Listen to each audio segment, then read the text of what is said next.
Hello, everybody, and welcome back to the Squirm Zack Snyder retrospective leading up to the Snyder Cut.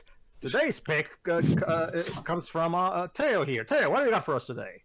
Well, a particular movie based on a Frank Miller comic, but let me start with a quote that's appropriate, so allow me to remove a bit of rust from my ancient Greece. Oxein angelein lakedaimonios, otitede, kei metatois, kei non remasi, peitomenoi.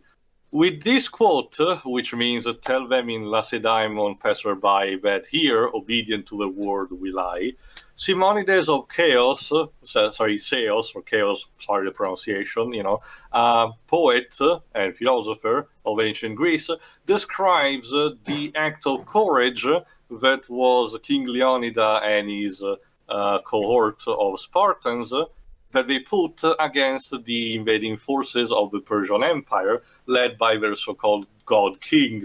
So, the English pronunciation is Xerxes, but I thought it sounded terrible, so we'll use the actual proper one, Xerxes, which was an actual real history event that was always romanticized with the passage of time.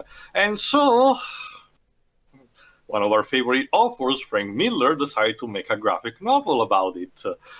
Believe it or not, I actually haven't read it properly yet on my own. Mostly because of time and everything, but it's one of his work where supposedly was still relatively stable in mind before actually going cuckoo. However, our good old pal Zack Snyder decided to make an adaptation of this because he's a huge fanboy of it, as I mentioned in one of our previous movies about it. Specifically, he's a big fan of Frank in general, it seems. Specifically into comic books in general, because Watchmen instead is, Alan Moore. But this movie instead was made in 2007. With a budget of surprisingly only 65 million. It doesn't really show, if I have to be honest. It looks like it costed much more. But it did brought a lot of money, 456.1 million. So, reacted by Zack himself, with the screenplay written by him, Kurt Johnstad and Michael B. Gordon. Actually, though, Kurt Johnstad's work, actually, he would go on to write the sequel to this movie and Atomic Blonde. Let's see, this movie... So he specialized in kind of action. This movie goes hand in hand with Zack Snyder's first film, Dawn of the Dead, which was also a financial success.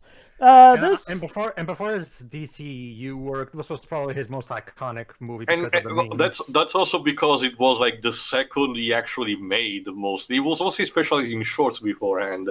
But yeah, Pedro is also right. This arrived at the right time with the rising of popularity of the internet and particularly YouTube, which allowed the spawning of all of the memes about the over top. We'll talk about more once in the proper movie. So for now, let's just start before the custom Warner Brothers logo in 3, 2, 1, click. It's both this and his Dawn of the Dead remake. Those are still the only Zack Snyder movies I haven't seen. And now putting this one off my list then. I actually saw this in theaters when it came out, although it was more of an open event thing, and it was a summer event, so it was a bit ahead. That being said, though, Zack Snyder fully blown out adapting a Frank Miller graphic novel. Sorry, yeah, that doesn't exactly sound appealing to me, but let's see. Believe it or not, this is still one of his more beloved films. Like, yeah, you have. I've seen this film dozens of times. You have fans of his later films, but this is one that even people who don't like Zack Snyder present day will still say that this is one of his good ones, despite the overabundance of the memes. This was before Zack established his own studio, actually. And there you go. For instance, the title is identical to the one of the graphic novel, complete with a blood splatter, emphasizing Frank Miller's legendary contrast. So Zack Snyder basically reused that set for that scene in Man of Steel. All right, if you know nothing about, ancient Greek culture, Sparta was a very tough place, raising tough people, but in the most brutal of ways. If your son was born not to the standards, it was just thrown by a cliff. Cycle of life. And death. If anything, it's more similar to what Heihachi does to Kazuya in Tekken. Yeah, and basically, childs were trained to be soldiers even in young age. Yep, this is definitely the trademark Snyder visuals. Right, gray filter and slow-mo all over the place. Now, to his credit, the filters in this movie are used to replicate the feeling of the comic book of which they're based off of. I mean, Frank Miller loves to have an art style that's very much like this anyway, so yeah. So, yeah, this is one of those times where I'm okay with his insistence on filter. Makes sense. And being a Frank Miller comic, there will be also more emphasis on the color red, as you can imagine, which will spice up with Frank's usual grayness. Will there also be a lot of misogyny and racism, like in Dark Knight Strikes Again? I'll let you judge that, because when the movie came out, people tended to just, be okay with that. But as time passes, and as Frank Miller is revealing true colors, this work is more of a case of, in hindsight, yeah, I kind of injected some of that into it. Okay, then.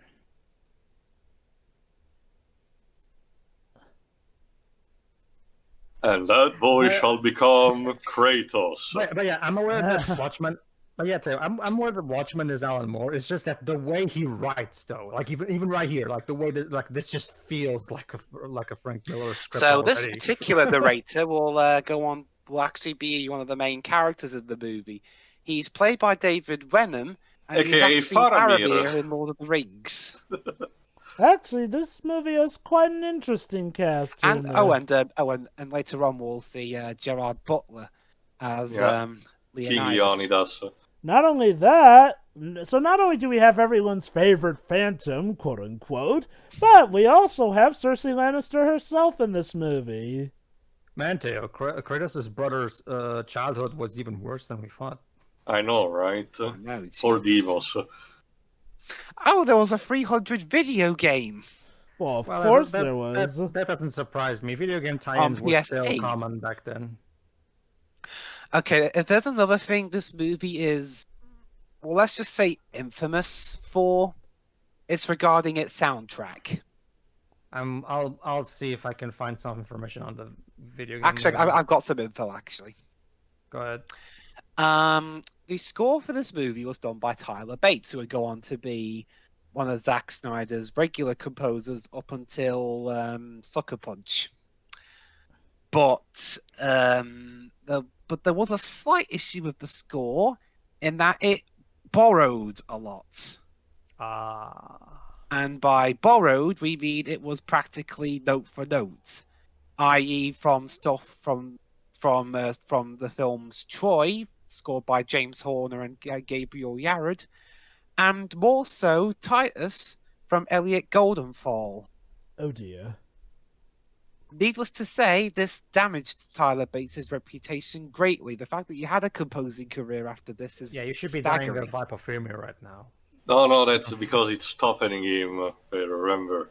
Remember this is what Spartans do. I forgot that we live in Frank Miller world where logic doesn't apply. Actually, only for the sake of aestheticness.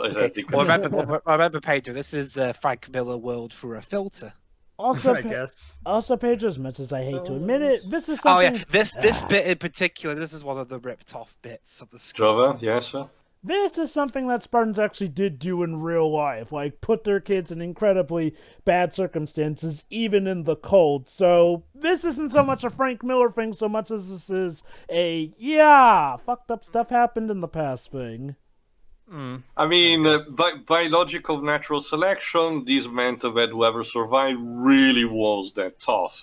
Like, okay, to give Frank Miller credit, for the most part, 300 did take steps to actually be relatively realistic. And, on a surface level, Jova, the movie still takes a lot of liberties and fantastical elements for the sake of, flourishing the story. Again, it's a Oh, yeah, romanticization absolutely. of an historical event, kind of like essentially any adaptation of the serial Romance of the Three Kingdoms for China. Pretty much, yeah. It's a romanticization of an actual live event. Fun fact, exclusive for my country trivia. When I mentioned this about in our Lord of the Rings commentary, that there is a Lord of the Rings Italian abridged series of sort. But the cool thing is, since this actor is played by Faramir, they basically, this might interest you, they basically had this interjection where it's basically in universe told that Faramir has to go on a training, and we get snippets also of this from 300 before he comes back. So I see we're in the Australian/British accent part of Greece. So yeah, let's talk about the controversy, because Wikipedia actually does provide. Because again, like I mentioned, the enemies in this case are the Persian Empire, which at the time was threatening to invade the entirety of Europe, starting with Greece. And Greece is actually the thing that opposed to it and repelled it multiple times, mind you, very effectively. Starting with the sacrifice of the 300s.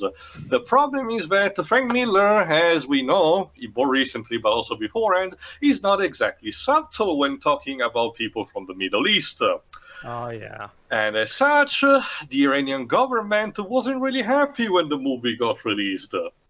Specifically, they denounced the movie by saying that in the film, portrays demon-like and other fictional creatures as part of the Persian Empire, and fictionalized portrayal of Persian King Xerxes has been criticized as effeminate. We will see more later about that. Overcompensate much? So this messenger is played by Peter Mensah, who's had a somewhat decent acting career, although I will say, I think this film was better than the one he was in the following year. Mm-hmm. Well, as mentioned before, i.e. 2008's Incredible Hulk. But as mentioned before, King Leonidas is played by Gerald Butler. Again, the most Scottish-sounding Greek person I've ever heard. What about this guy here? Is he the uncle? Who? Sorry? The kid's uncle? I mean, I think I'm a bit No, he's his father. Oh. Okay, I must have lost myself. The kid at the beginning, the baby at the beginning. The kid at the beginning was Leonidas himself. Leonidas. Basically, Pedro, there's been a time. It was his coming of age moment. Mm-hmm. This Mr. Douche Nozzle here, as you can tell by his face, is Theron, and he's played by Dominic West. Sorry, need to pronounce the proper name. Dominic Gerard Francis Eagleton West.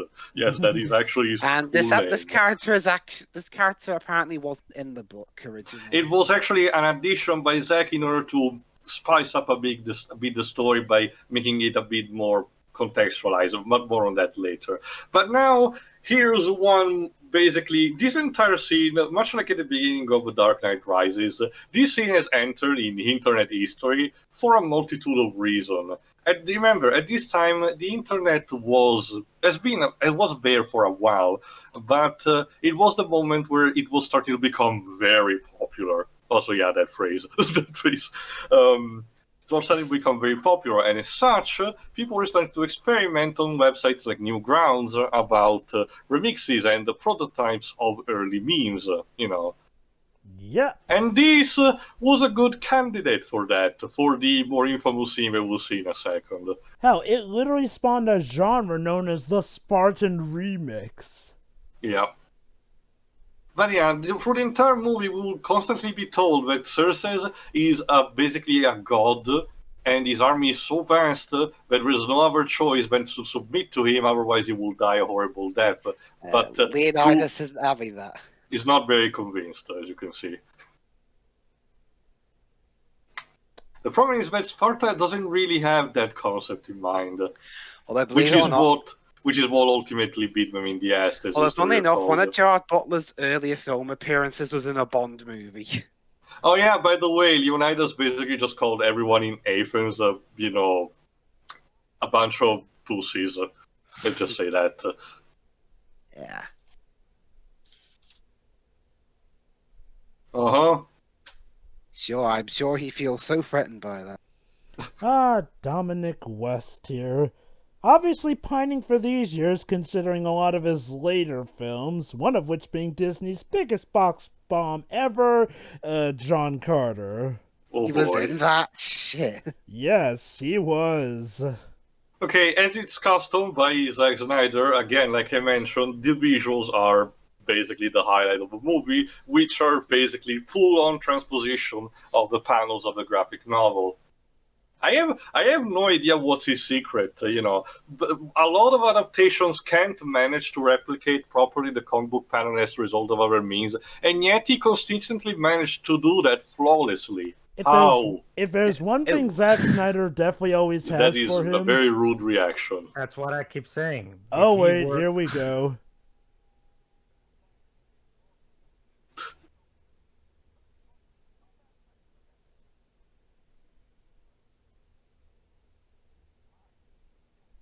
Yeah, seriously. Oh, that's nice. Leonidas actually stands for women's rights. That's nice Oh, of him. more than anything, it's complete Chad. Here we go. Yeah, here we go. Well, when you put it like that, alright. No. Very Let's see. well, Let's see, Jova. He just needs the permission first. He waits for his wife's approval. Here we go. Yeah!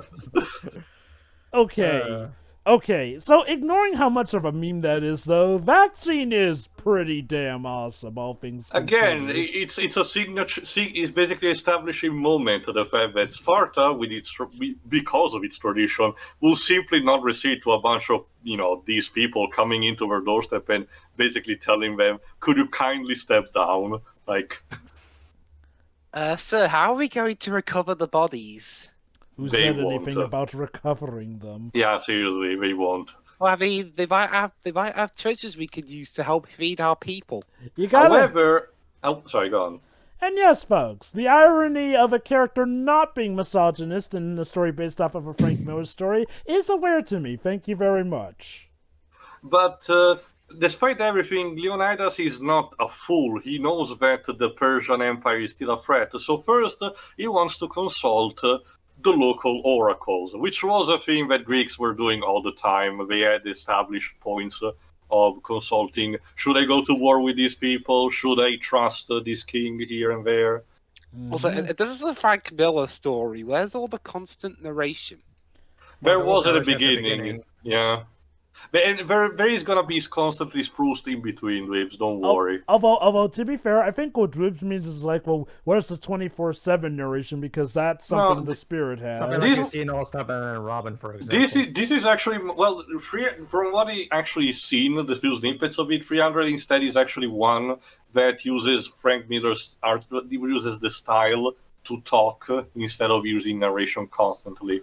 I think this is a combination of it being an adaptation and also, again, this being one of Frank Miller's better stories, before he went mad. Keep in mind that in itself doesn't tell anything because, for example, Holy Terror is actually a lot of pages without narration and it's still a horrible. Oh, I mean, can can you you imagine imagine? honestly- Can you imagine if Frank Miller directed this one? Remind me again, too, when did the graphic novel come out? The original? 1998. Yeah. Ah, okay then. Because to me, it was the year 2001 where he officially went mad. Well, pretty much. I forget. But anyway, these local oracles are again. these local oracles are basically people with leprosy, essentially. So basically exiled. And Unitas essentially offers a tribute to as their consultants. And yeah, he actually has a plan. That's a good thing about Leonidas. He's a guy who does not bow to the idea of heroes don't need plans. No, this guy comes with actually, freaking battle strategies. Actually, Mr. Spirit, this film came out in March. Semantics. But the problem is that because traditions, Sparta should not be allowed to go to war.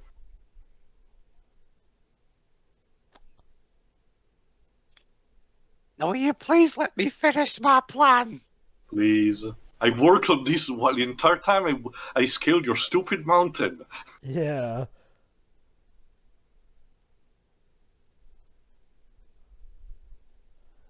It's a common battle strategy. Make use of a narrow entrance where you can pretty much pick off the enemy one by one by one by one. Where numbers don't count, but efficiency does, which is what Sparta has, and the Persian army clearly doesn't.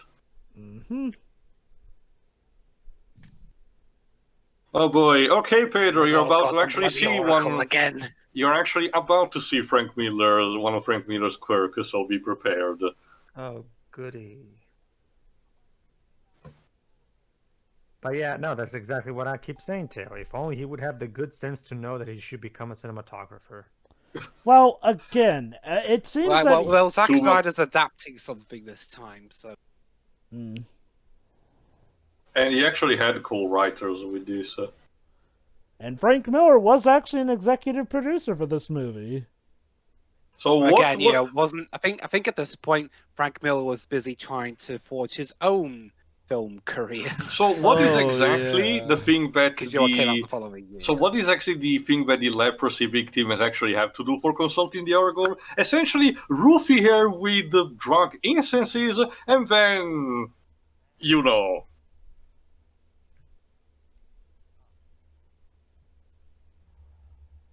Oh, great. Of course.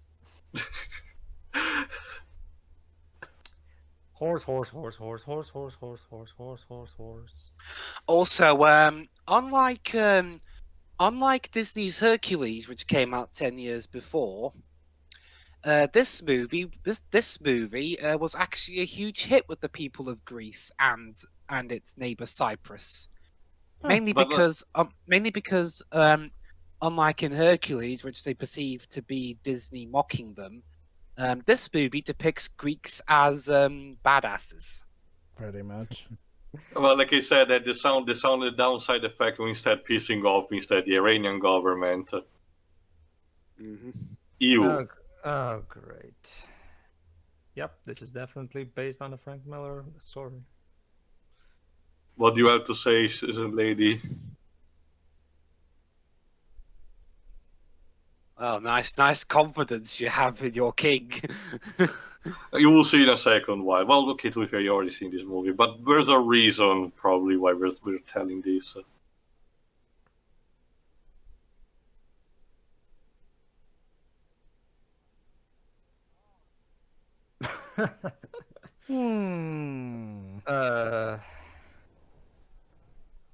I'm not even gonna address that.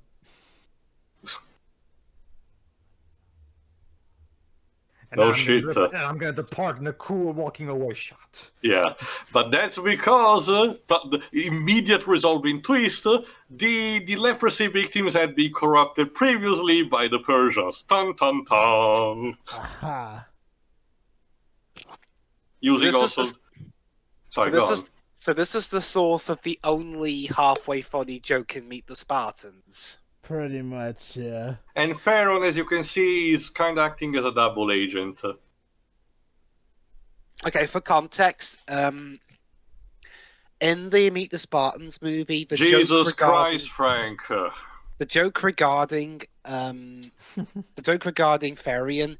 is that they made his character into a guy named Traitoro, and he comes in literally holding a book, how treason for dummies, aka an actual kind of clever parody on how obvious villains can be as soon as they walk on screen. Unfortunately, that was the only clever joke in that movie. Anyway, let me talk instead. We haven't talked about the actress who plays the Queen Gorgo, Lena Headey. Yeah, like I mentioned, Cersei Lannister. Yeah, also Luna in Kingsgrave, Final Fantasy 15. So I guess she kind of fits like a glove in here. Let's see, a story involving kingdoms falling and treachery. I and do not nudity. know this. I do not know this Lannister. All I see is Mama from Dread 2012.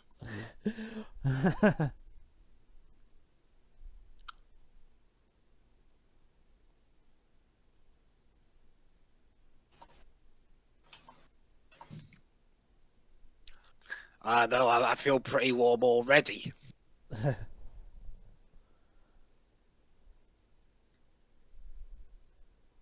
Damn straight. Do you ever wonder why we wear so little? It's bloody hot round here. This is also a bit slightly important because for most of the movie, Leonidas will be basically separated by his wife. So I mean, these kind of scenes where they are together, to demonstrate their love is actually kind of nice. Mm-hmm. So you see, Zack Snyder / Frank Miller do know how to do tender bonus. Although unfortunately, that raises instead the It's just they've relative forgotten. question. Yeah, how did they manage to forget on so many levels? Oh god, yeah.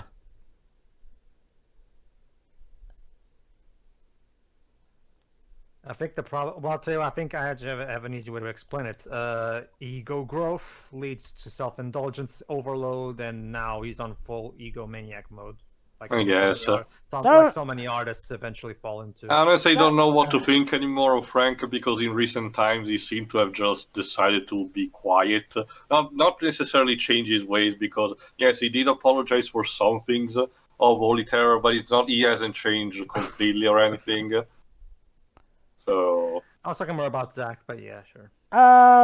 Okay. I know that Dark Knight's Master Race wasn't written by him, but is thankfully a massive improvement. But I know he's apparently doing the 4th part of the Dark Knight saga. Is that coming out I think yet? so. I don't know. I haven't checked. Anyway, Leonidas still has a proper plan. If he can't drop down with an entire army, he might just have a little stroll with his most trusted man. Also, I 300 of them. Also, I believe one of this number is played by a there he is, Michael Fassbender. Nice. What is he doing here? Well, he has to start somewhere, I guess. No, I'm serious. That is Michael Fassbender. Nice. Hey. It's like how Hans Zimmer actually stars in that music video of Video Killed the Radio Star. Well, then again, Joe, but he also did that terrible charity song for Doctor Who. But Did yeah, again, these men are extremely loyal to Leonidas, but the downside is some of these are way too young for we need to be. Sure, Sparta still has this brutality in their culture, but they're not completely monster to imagine to wanting completely having their, too much youngsters in a brutal war. Interesting story regarding Gerard Butler. Apparently, he wanted the role so badly that when he was scared and was so scared that the president of Warner Brothers at the time, Alan Horn, would veto him. He actually prepared an entire speech of how he was his career at that point was leading to him taking the role of Leonidas. Also, he's basically equipping the rule of technicalities here. I must say, Gerard Butler is an interesting actor with a very, very, very interesting career path. I mean, he was one of the very few semi-good things in Gods of Egypt. Oh, Gods of Egypt. I am both looking forward to and dreading our eventual proper commentary of that movie. Didn't we already do a commentary of that? I already told you, Liz, we have to lost. redo that. Okay. Besides, with me, I will actually be able to explain a bit more about Egyptian mythology. Lore. And hey, look, it's like this. Gods of Egypt is a terrible movie, but it is kind of a movie that in some ways does fascinate. It had the heart in the right place, but was not thinking straight at the same time. Also, Chadwick Boseman was terribly wasted in that movie. So like Son of Rome, basically. Sorry, what was that, Jova? I was about to say, and Chadwick Boseman was terribly wasted in that movie. Yeah, I mean, it's and to be honest, I know it was a combination of the bad direction and the poor script, but along with a lot of other people, I don't think he was very good in the movie. Believe it or not, it was that accent. Believe it or not, Gods of Egypt was literally the first time I ever saw a Chadwick Boseman film. Although, believe it or not, Jova, unlike in America where Gods of Egypt came out before Civil War, round here in Britain it came out after Civil War because apparently Lionsgate decided, a February release in North America didn't work. Let's release it in the summer in Britain. Did it work? No. Wow. Of course it wasn't gonna work. Us Brits had like advance notice of the film's suckiness, and yet I went to see it in the cinema anyway because But yeah, I checked. This is literally Michael Fassbender's first role ever. I didn't know that. What an interesting start. Casting alongside Gerard Butler, the legend in his own mind. Oh, look, I have nothing against Gerard Butler. He seems like a nice guy. It's just something about him is weird. Very. what's his choice in movies? I mean, he would later go on to be in that Geostorm movie. I'm You also- know, the one Not to The one that was- mention. the Not one to that was mention. Sorry. No. the one that was supposed to be the directorial debut of one of the writers of Independence Day, but apparently his cut was so bad they scrapped half the movie and replaced it with reshot stuff from the guy who made the 90s Judge Dredd movie. Are you Not to right? mention, he was in Tomb Raider: Cradle of Life and the Fallen series. Oh, Tomb Raider Cradle of Life. I will say, Yeah. however, I'd that rather watch an Uwe Boll movie than watch that. I'm serious. Seriously? Yeah. Yes, Pedro. Yeah, Pedro? I will say, however, that the visuals also come at kind of a cost because there are a lot of times where I can definitely tell that there's a green screen going on in the background. Because later when Leonidas was walking away from his wife, I could so tell that he wasn't actually. I mean, yeah, 65 million, so you can imagine something like that will happen. I mean, to be fair, I haven't noticed okay. that. All But- right, I guess if it was limited with that money, I guess I can be a bit more lenient. Okay, this is actually one of the few things that were more like compressed. One of the few things actually not completely adapted. Actual reinforcement, in this case from the Arcadians. If I recall correctly, the graphic novel actually elaborates a bit more and mentions that there are a bit of other reinforcements. But it's also good for a speech that Leonidas is doing, their jobs, because these are not actual soldiers but conscripted people. Also, okay, Joe, to elaborate, at least Uwe Boll movies, video game ones at least, have a few moments of unintentional hilarity. Hold on. Hmm? Oh! I never heard of Who. Yeah, that's not an answer, sir. Can you repeat that? What is this Who? What do you do with that? Gotta love also Leonidas was such a dick when he said that this guy actually brought reinforcements. He was like, "No, sorry, my men are better than yours anyway." No. Yeah, yours consists of potters and blacksmiths.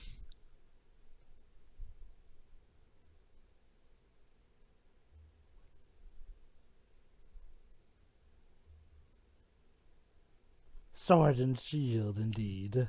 Actually, no, we're mostly using spears as was a custom for the phalanx formation. Don't worry, they still have their fair share of swords, which will come in handy.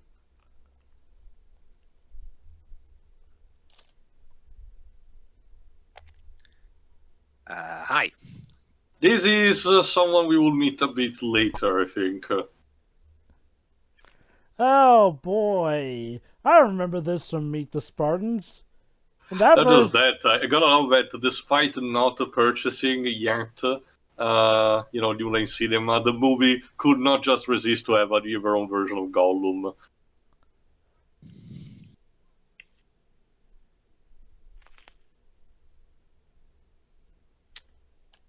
Oh. Distant tires. oh Christ. It's time to see what the Persian can do to a city. Not a pleasant thing, mind you. The blue screens, it has brought us so much damage.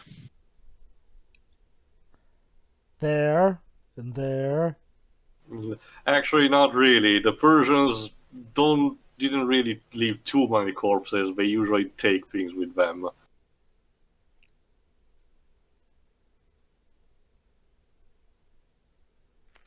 Whoop. Really, Zack? A jump scare with pottery? Oh snap. Oh no, it's a child. Oh. And a very Paul malnourished child. Someone give him a Snicker bar.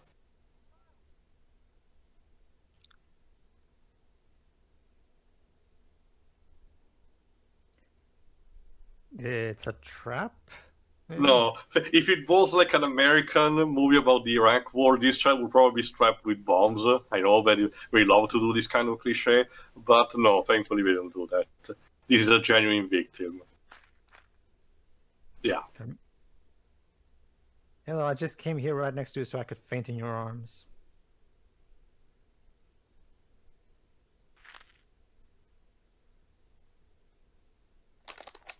They came with.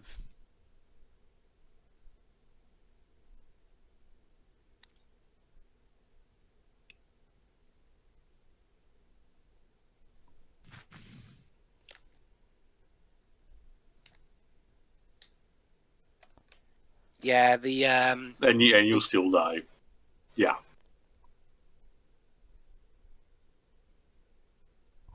Xerxes men are dicks.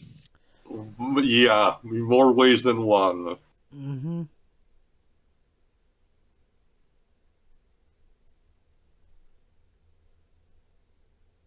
Yeah, Michael Fassbender with that long hair. I know, right? It's so different. You see, like he as Magneto in Dark Phoenix. Don't you see, guys? Magneto's younger years were quite interesting. Yeah. I recognize instead this actor instead, the one who plays Leonidas second in command, but I forgot what his name is. I'll check. The Persian ghost. But no, Teo, that's the thing. Like, no, I agree with you. Definitely agree with you. When it comes to recreating comic book visuals, yeah, he's probably the best in the business. I just wish he was good at replicating the soul of those comics, aside from the look as well. That's also the other problem, Pedro. The things with adapts usually have a soul of their own, but it's extremely divisive for the first place. Wow, very artistic. What is this? Blood the Impaler? It's a tree. I don't know exactly of... what character he plays. I'll have to check the. What is this? A tree of life? I'm sorry. More like a tree of death. Oh, I get that, Teo, but what I mean is just, it looks something like in BVS, where he imitates the moment in Dark Knight Returns where Superman goes into the sun to rebuild his... Well, that's the thing. It's not a direct adaptation. Instead, it takes inspiration from things. I know, but it's clearly just that comic mashed with that of Superman. Yeah, that's the problem itself of mashing two things that shouldn't coexist in the first place. I agree with you. That's not at all my argument. What I mean is that, like, he imitates that scene, but he doesn't understand why that scene worked in the comic. That's my problem. The weird thing is that, arguably, I'd say he does a much better job replicating the look and the spirit of the comic in this movie. So I really... Captain Artemis, that guy you mentioned earlier, Tio. He's Okay, played by Vincent Reagan. I'll have to take your word for it. Okay, I'll have to take your word for it because I've never read the comic. Okay. I think, though, you may have a point that maybe it was really just a case of his ego swelled to the point where it overtook his common senses by the time of BVS Dawn of Justice. Oh, it was in Troy. Yeah, basically, he just gets to watch the boats just. Yeah, because much like the Mongols for Tsushima according to history of Japan, the first time they try to attempt, they die in a tornado. Oh no, I can definitely see what you mean, Joe. Like, we're catching pneumonia! Yay! And even again, I have no problem in saying this. The scene in BVS where Bruce's parents get killed. That's the best film interpretation of that scene ever. Just because of how visually stunning it is, and it is all done with zero dialogue. Okay, here we go. Now it's time to mention. I don't know to what extent they were, but as Luis mentioned, the scenes in back in Sparta, which will have Queen Gorgo as the main protagonist, as were additions to the movie, because Zack felt that they were good in better establishing, why the Spartan army will eventually mobilitate, and to give a bit more screen time and empowerment to the Queen character.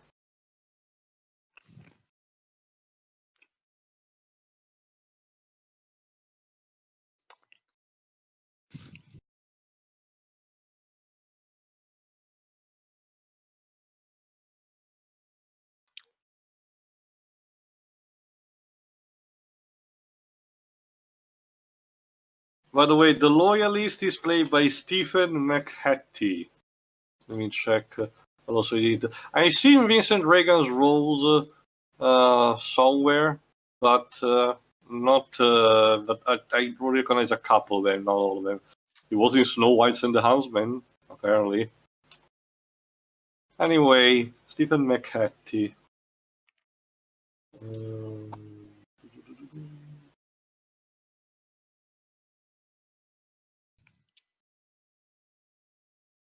Oh, he was also in Watchmen. Okay, well, that makes sense. What was But I can't. He has an extensive career, but I don't recognize most of his roles. Oh, he was in. Oh, okay, he was in Mother in 2017, but it was a minor role. Don't you mean bother? Yeah, with the exclamation point. The Darren Aronofsky movie.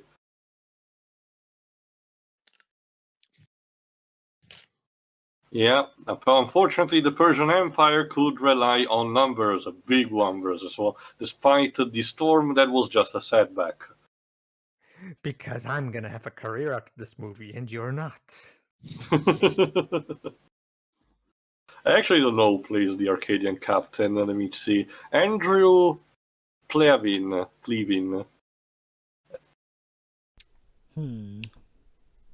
Let me check.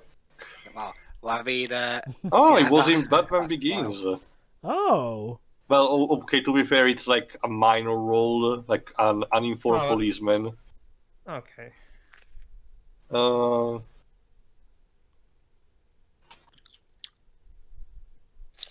Also, all right. by the way, it's going to be a while before sees actually. So. Yeah. So for now, instead, we will actually send someone to build a minor wall for fortification and to negotiate stuff.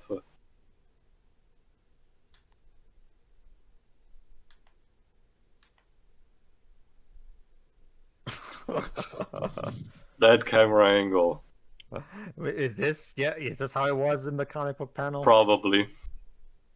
And again, yeah, Frank Miller, so probably. Well, actually, did Frank actually draw the art for the graphic novel as well? I think so. There are at least some scenes that use his legendary contrast effect, so yeah. Do the characters look like shit like they do in The Dark Knight Strikes Again? No. No. It's just that with each passing time, Frank even degrades even as an artist. I don't want to immediately jump to dementia, but Maybe just age. Oh, that's a nice wall, built with the corpses of the enemies. By the way, you have to die now.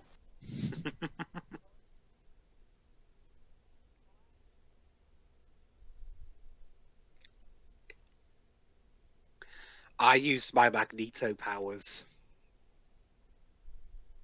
Not yet, Clips. We're not there yet.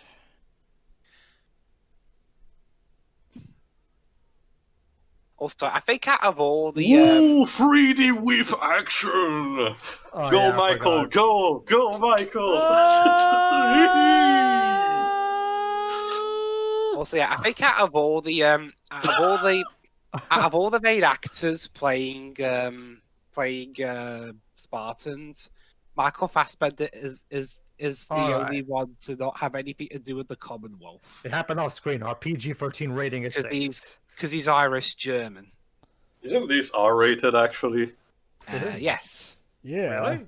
Not really seeing why so far. It's You- not you- particularly cut it violent down, so Give far. it time, Pedro, give it time. To be fair, we've been seeing mutilated bodies and gore on Impalement, screen. yeah, that too. I've seen PG-13 movies get away with that kind of stuff. Literal bodies with the stabbings right through their mouths in a PG-13 one. Oh. We're gonna see a decapitation Well, later. it was only one shot. Well, give it time. We're even like 1/3 through. Michael is just not giving a shit. He's just remember- thinking about the paycheck. Remember, Joe, crazier things have happened. I still don't No. understand how that... Seriously. The gore is actual in this film. Like, I'm Oh, definitely. I'm not saying. I'm only saying that I'm not seeing it so far. That's all I'm saying. I've seen more like a light R. at Okay, best. here we go. Time to introduce instead this character. Gollum, what are you doing here?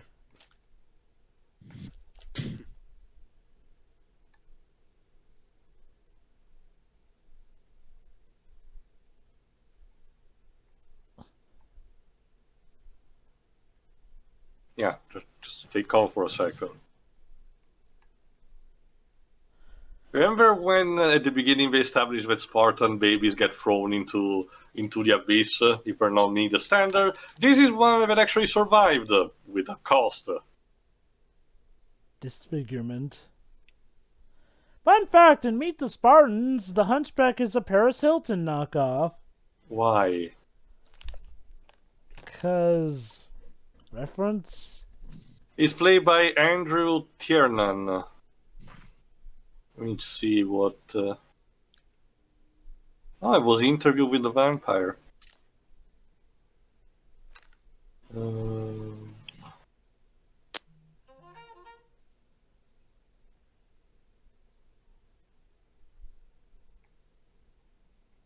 But yeah, like I was saying, like it so far it feels like at best a light R. Because I feel like it could be more violent.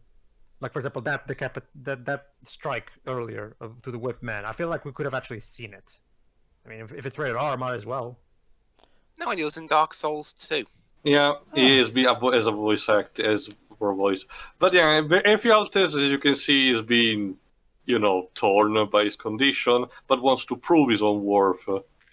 But unfortunately, the Spartan military training actually requires the use of both instruments, not just the spear.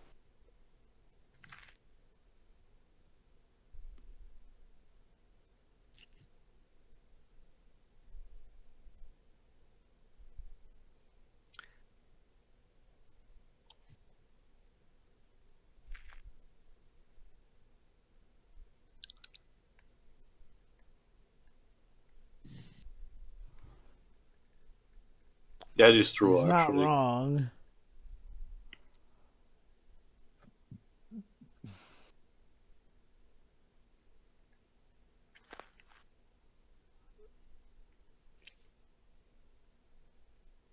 Again, yeah, Leonidas is not a complete dick. He's not just sending me away. He's still offering an opportunity. But, he's not actually giving him delusions.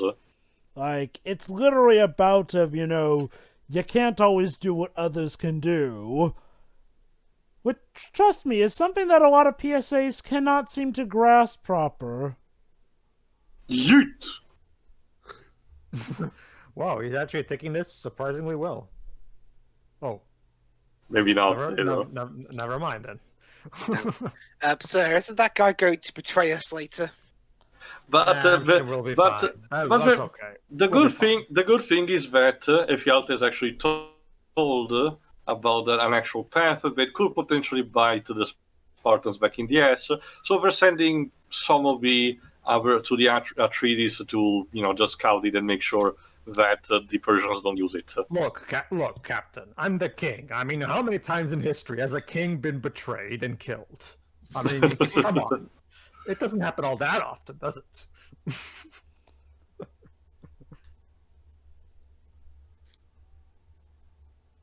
What about killed and betrayed the other way around? All right, the That- first that- major action scene. Well, if I'm killed before I'm betrayed, it doesn't really matter. I mean, I'm not dead to actually suffer the betrayal, am I? Well, not you, but your kingdom. Quick, throw our spears, he's too busy talking. Ah! Oh wait, I know how this is. Hold the R trigger to use the turtle formation to protect. Oh wait, sorry.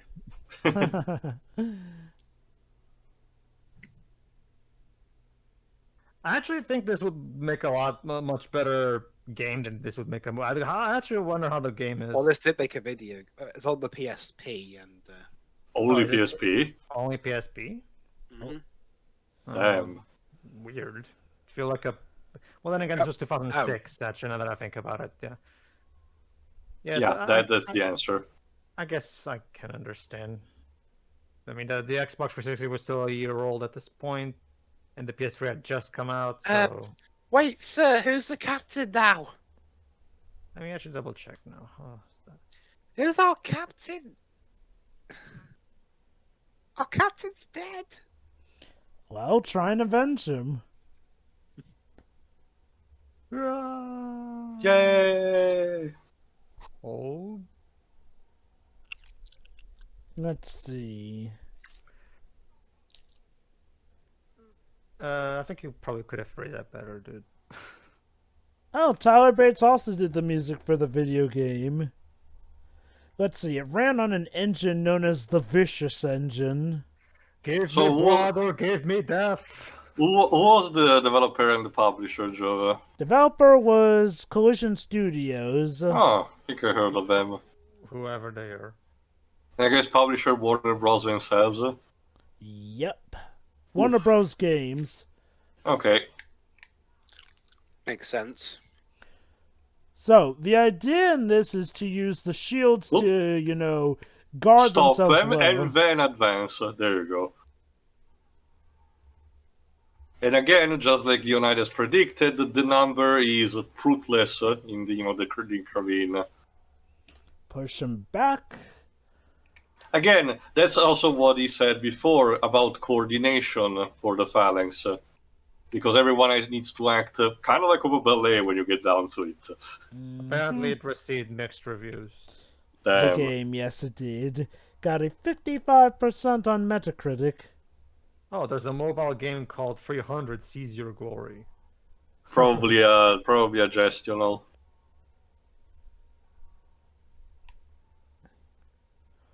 Anyway, the game itself is a hack and slash variety. Who knows, maybe it's Rise Son of Rome but done better or worse.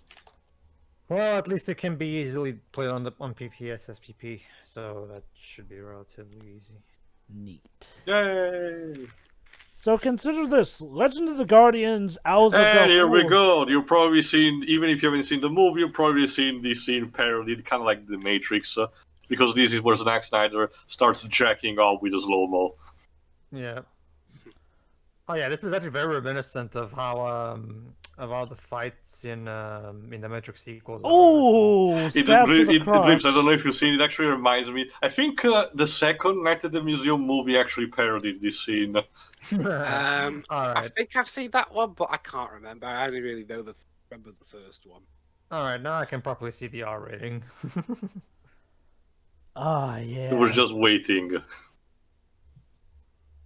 Yeah, I mean, could you guys imagine Frank Miller doing something not R-rated? RoboCop versus the Terminator is more toned down. It still contains a lot of violence. Oh yeah, he co-wrote RoboCop 3. That's Ugh. What's and that RoboCop rated, 2. PG? I mean, the movie's fun to 13. make fun of, don't get me wrong, but it's a huge step down compared to its predecessor. It basically killed. Okay. And then, it yeah, basically remember, he also co-wrote RoboCop 2. Okay, Yeah. okay. yeah. As someone The who's only good one not, is the first one. as someone who's never gotten around to seeing the original RoboCop films, I have heard so many stories about how apparently terrible RoboCop 3 is. Well, Jova, Okay, here's another iconic moment, which Yep. is, at least one of the more infamous scenes in the comic, and I think works also for one of the covers, them pushing whatever remains of a battalion off the cliff. yeah. At least one of them tried to keep his balance.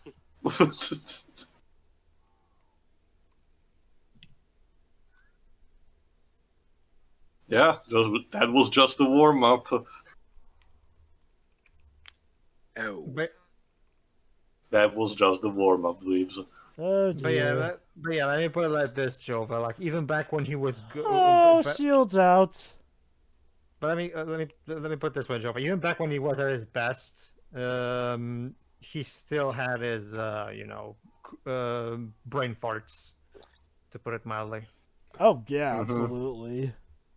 Wait, who are you talking about? Miller or Snyder? Miller. Yeah. Oh, definitely. I mean, look, like I said myself, he still has a few quirks here and there. What are you even laughing at? supposedly.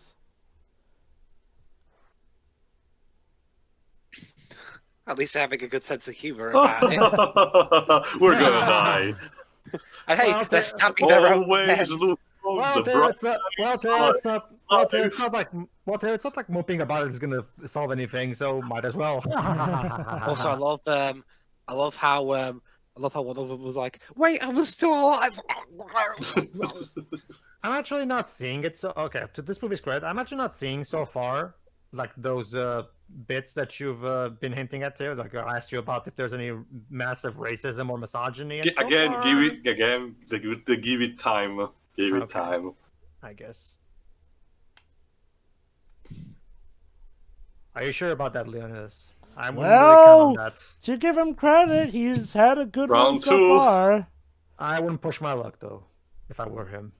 Now it's time to This deal time with the cavalry. with a triangle formation, which is actually very effective against cavalry.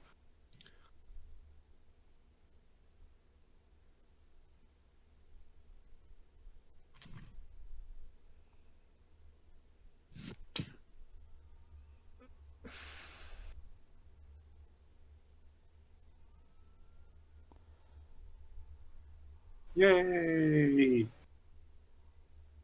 Oh,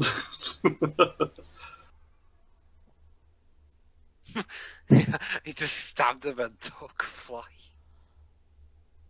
It's the recall, Dweebs.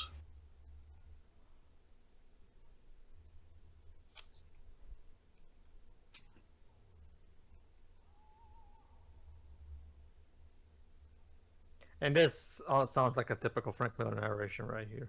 Yeah. All that's missing is the constant repetition. Yeah, surprisingly, this doesn't have it. Meanwhile, They're always there for me. They're always there for me. I have a always there date for with me. Bruce Wayne. I have a date with Bruce Wayne. How cool is that? how cool is that?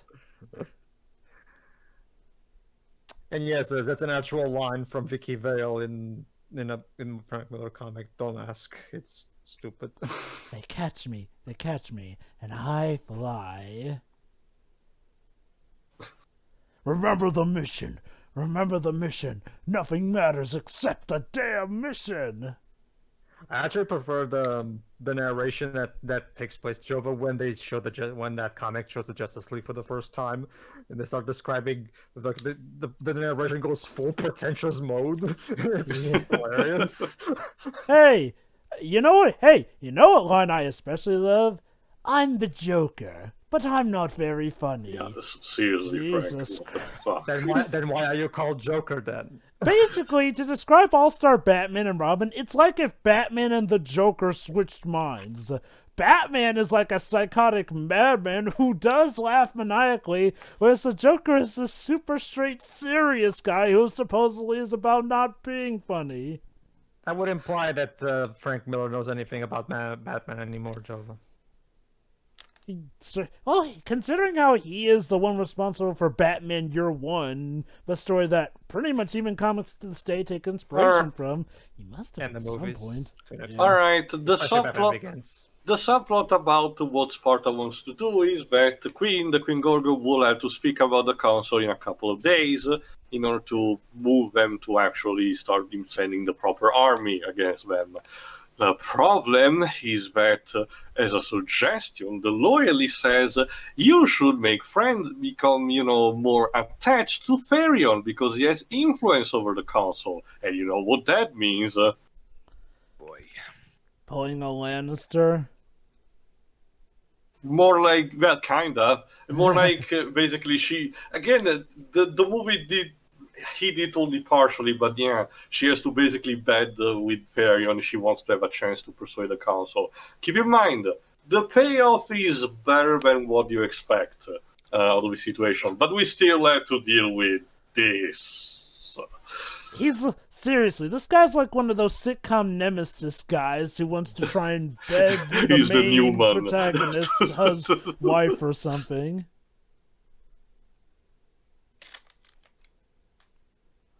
I guess if I can give Meet the Spartans some credit, it was interesting seeing how the stand-in for Lena Headley's character turned into Venom and sucked up this guy who became Sandman at that point. So victory. Yeah, pretty much. For the day, at least. All right, let's break for lunch. Mind all the corpses around here. Oh, that one. Can we have the still be a bit corpses of- for lunch? So No, did that's anybody? cannibalism. We're not monsters. So did all the Greeks survive? For now, Yeah. yeah. So the 300 are still intact. Michael, what are you doing? And Sorry, I was just I was late to the set. This is my first movie. I have to try really hard to get noticed. Oh, great, more Persians. I mean, come on. The other soldiers also have the right to have a kill for the day. Aw, that's cute. One of them's trying to crawl away with the rest of his life. I mean, this mechanic is also present in stuff like Ghost of Tsushima. So Yeah.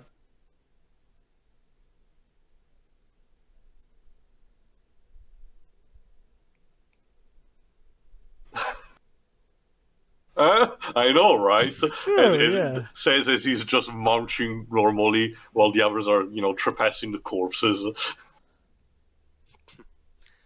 That's one thing about Frank Miller. Even when he's Here we are. about Xerxes, sorry, he's played by Rodrigo Santoro, a Brazilian actor.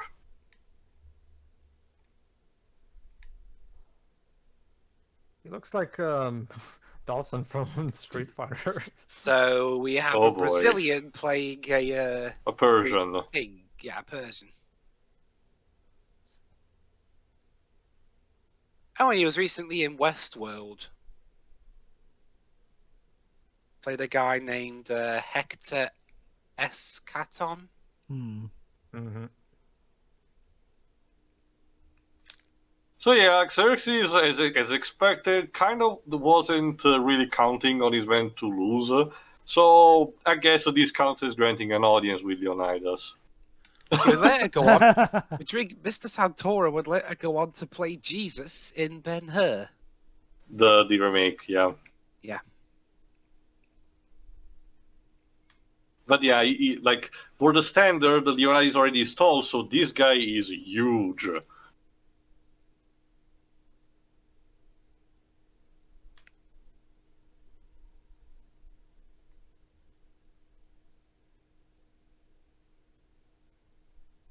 Yeah. Oh. Ooh, sick burn.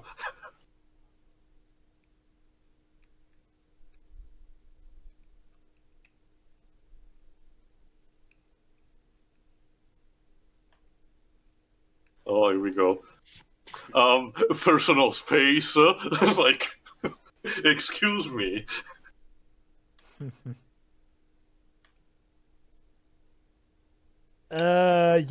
You saying that while holding me like that From really behind. makes me fear my backside.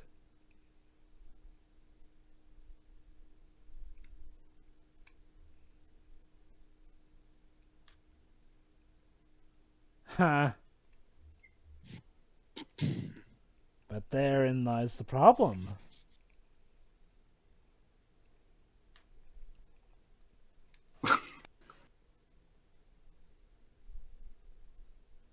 If only.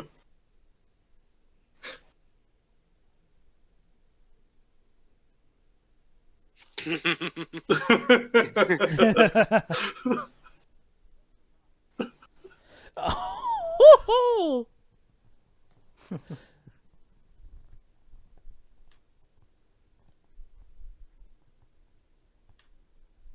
They won't even make a movie about you. That's the irony. Huh, yeah.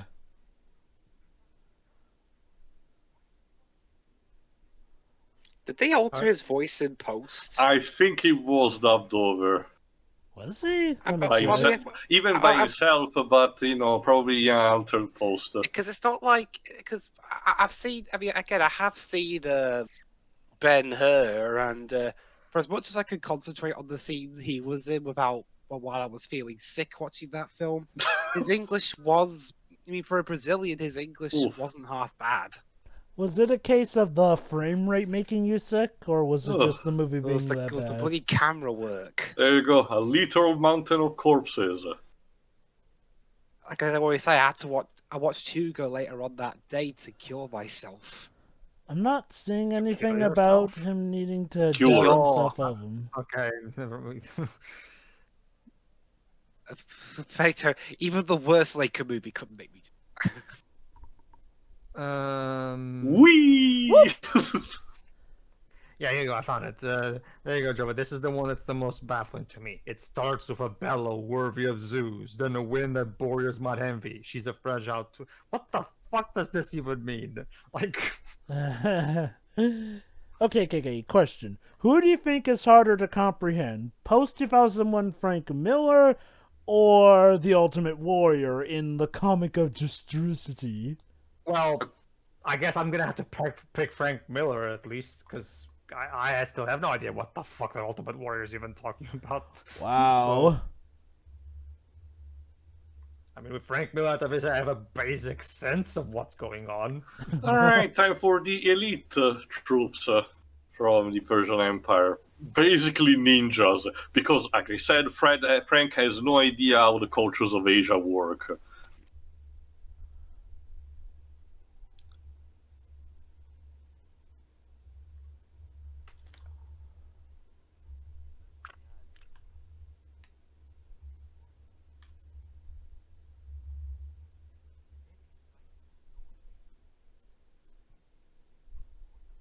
Uh-huh. Well, it seems we've had a bit of a bad day, Mem. The Immortals, huh? Are we gonna have the Mortal Kombat techno theme here? Sadly, Oh, no. for a moment I thought you were going to reference the theme Immortals from Big Hero 6. All right, men, get ready to climb over the wall. Well, that's because it said the Immortals. That's the name of the band that made that theme. So Wait, does someone say push? Oh shit! Literal raining man, hallelujah. Didn't know the 300 consisted of the Weather Girls. yeah, Yeah, let's put their that- name to the test. That clearly didn't work. Let's see if you're really a Drop Highlander. kick! He did a drop kick! Beautiful. Wait, oh, I know how this works. Here, cut their heads off. That's usually how this works. And yeah, Standards now, of this is a better Highlander movie. Ah, okay, there you go. There you go. Okay, now the see, Spartans are starting to suffer casualties. You see what Leon is? This is you probably shouldn't have pushed your luck. Oh, Okay, it's sad this is a better Highlander movie than any of the other ones. Oh, God, yeah.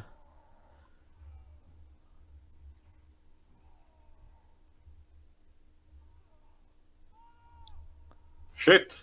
Whew. Aw, that's some good father-son bonding. I hope none of them die. this guy Also, looks like this looks like Baraka. Like it's he's just missing the the spikes. claws and the bigger teeth. Yeah. But yeah, it kind of has a Tarkatan vibe. That was my Uh, favorite mask. what's wrong Uh-oh. with your face? Ooh. What's wrong with your neck? What's wrong with your accent? Don't yeah. Wait till the war is over. Like it's you don't really have the time to. Yeah, whatever. Oh, dear. It's behind you. Yeah.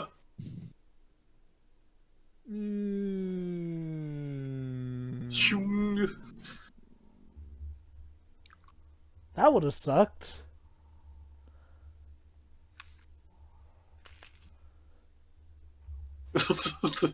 That Yeah, was for kicking our men into that big hole. I kick Yeah, you the same way you kick. Faramir's actor in this movie doesn't do much. He's kind of portrayed as a wimp. Where exactly did the Immortals get this giant Tarkatan? Like, I mean, judging from from the visuals alone, it tells that this is a slave that is being tortured and forced to become this monstrosity, probably through physical and psychological pain.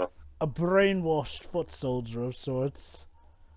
One who Holy has crap. unfortunately been very toughened. That's a problem. Yeah, you shouldn't even be able to move your arm right now. But whatever. Well, seeing all those scars on his body, something tells me he's been conditioned for this. To ignore the pain and everything. Yeep. Whew.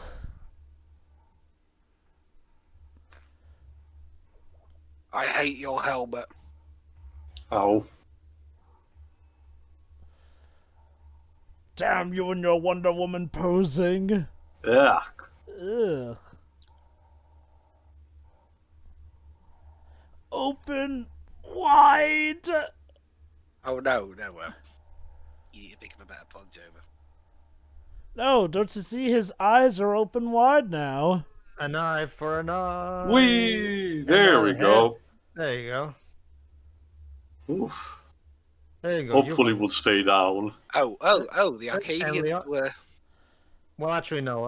You can't unlock the stance because that guy's not a leader, so it doesn't count. Never mind.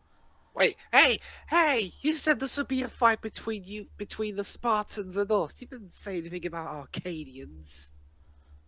Well, this is war. All's fair in love and war. So.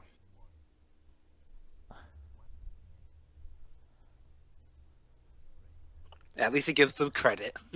While mocking them for their style.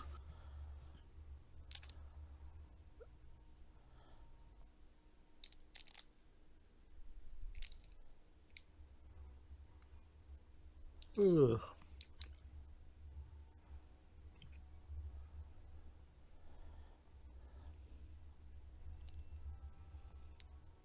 What is that cave movement? You're not Batman. True. Maybe this was Zack Snyder practicing. Well, the Probably. well, remember Zack is a big DC fan, so. Yeah. Yeah.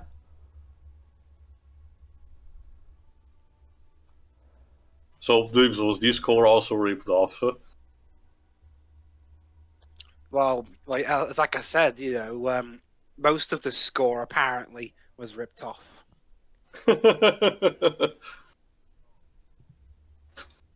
Now, Sir Jesus, take your meds. Come on. Mm-hmm. Yeah, your Oh. meds, remember, not your men. Oh, here's a good parallel. Do you guys remember that line from? Oh, okay, hold on. Sorry, go on. No, I'll wait till after this. It's just a party scene. Hold on, Dwibs. But I want to watch it though. Also, Leonidas is not much of a partier. He's more of a realist. He knows that despite this, we can't keep holding on forever.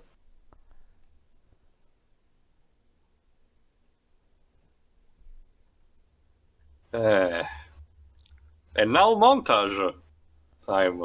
Oh, yeah. And yes, since it's Zack Snyder, let's put some random out of nowhere rock.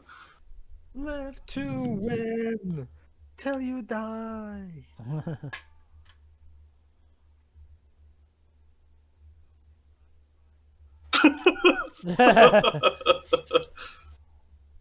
I said back, not stab me in the back. Oh look, it's the Rhinos from Black Panther.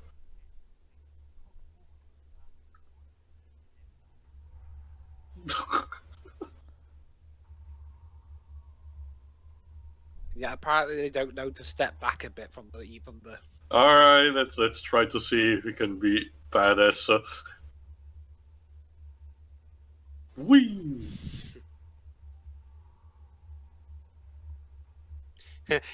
What if this went wrong and he was still standing there like that? I guess that's the idea, creating attention. Oh, is he gonna beat Stampede or not?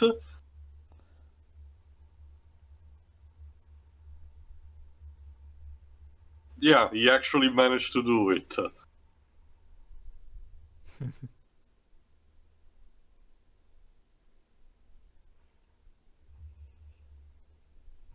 Even people with black powder.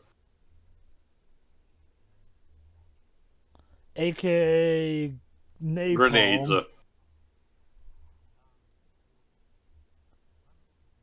Basically, it's kind of like shrapnel because it was just black powder bombs with sharpened things inside. Excuse me, Lord Xerxes.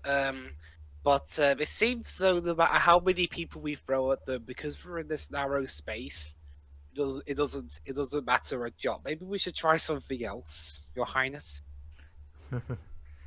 But yeah, here's a good parallel for you guys. You remember in BVS when Superman's like, "I'll take you without breaking you," and blah blah blah. Yeah. Here's another good example of how clearly that's a Frank Miller way of writing Superman. Basically, he literally in All Star and Robin, he literally threatens. Sorry. This God. does That's not okay, that's okay. please Xerxes. Oh boy, Holy crap! that's an executioner. This I can't quite place it, but I think I can also. What does that guy look like? I can't quite place it. Discipline. It's very Actually, you know rough what? discipline. Basically, if you want to make that end, do better next time. Actually, you know why he looked like a fat bastard from the Austin Powers? Get in my belly. Yeah. No elephants. Here we go, the iconic scene with the elephants. But yeah, check this out. Here's the parallel. So, in All Star and Robin, Superman literally threatens Wonder Woman, and she even says, "You obey my rules, or you'll pay for it with your own precious Amazon blood." So there you go. See, both Zack and Frank like to completely portray Clark completely out of character. Well, don't you see, Pedro? The reason he acts like that is because Wonder Woman likes it when the orders are around. Could you imagine if Zack Snyder made an adaptation of that comic? That's the Please thing. no. Zack Snyder's No, thank you. Get this. Zack Snyder was apparently listed as a co-writer for the Wonder Woman movie. So Ghost Rider, most likely, wasn't it? Ghost Rider. No, Or he was Lisa co-story writer. Yeah, story writer. That's it. yeah, I mean, so I guess kudos. The script itself was apparently written by the guy who wrote Pan, I think. Whee! Well, one of them. Yeah, co-writer of the story for Wonder Woman. So I guess to give him credit, he at least understands Wonder Woman more than Miller does. I don't mind Zack's. I don't mind Zack coming up with the concepts. I just don't want him to actually execute them. Okay. To Zack's credit, I doubt he would go that far as to replicate that incredibly stupid Wonder Woman likes to have a man who can actually fight her down thing from Dark Knight Strikes Again. I'm not saying that he would do that, but I wouldn't put it past him to write Wonder Woman out of character because he's proven that he sucks at handling Superman. I'm not exactly particularly holding my breath for his good portrayal of a Wonder Woman. Oh, here we well, go. okay, to his credit, Hold Wonder... on, wait for it.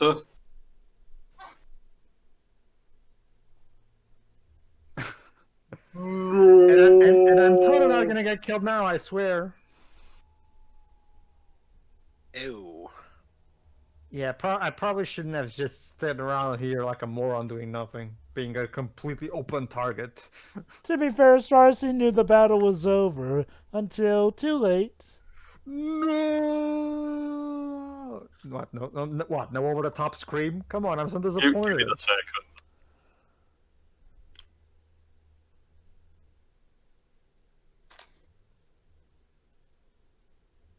Not the time. You can mourn later.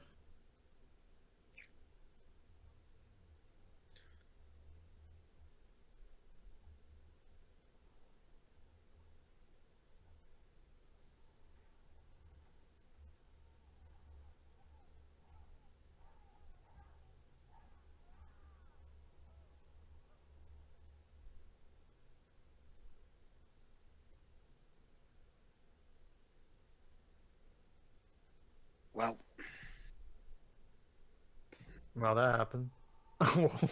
So, You how asked many... for screaming, Pedro. There you go. Yeah. Yeah, but there's no though. Yeah, sorry, sorry guys. Sorry guys, we're gonna have to rename the movie now. We passed that threshold a bit ago, So actually. we're gonna call it now 298. But No, Baphomet, what are you doing here? Well, at this point, it's more like 250 by this point. Okay, this is time to showcase instead the I forgot his name already. Fuck, Ephialtes switching ranks. Holy crap! Thanks, Zach, for that. I guess. He literally looks like a mix of Quasimodo and Gollum. Like With a bit Yeah. of slot from the Goonies.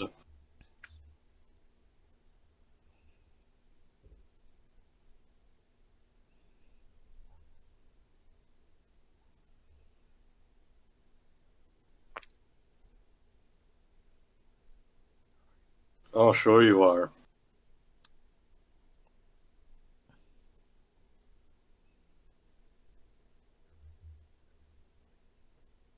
Basically, Xerxes says, we are convincing him, join my side, you'll get all the lead you want. Which, I mean, for a man in his position, might be tempting, so I don't blame him. yes, and I would totally not discard you once you outlive your usefulness. I swear. Swsurprisingly enough, we don't actually. It's probably intuitive that that might happen in the future, but we don't actually see it. For all intents and purposes, switching ranks for him will be a good thing. To Xerxes' credit, he probably would have kept to the deal with Leonidas if Leonidas had submitted to it, so... But yeah, this is also what will bite Leonidas in the ass, because this will allow the Persians to discover the hidden path and actually circle around them. Crud. I want it all.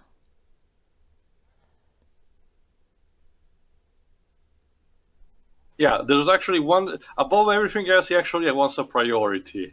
Actually, this line particularly signifies Ephialtes that he wants to feel like he's part of something. You know, the thing that the United kind of rejected him before was the fact that about the shield and that he wasn't really ready to be a soldier. So that's what his priority. Sure, the lady's good stuff for him, but before everything else, he wants to feel part of an army.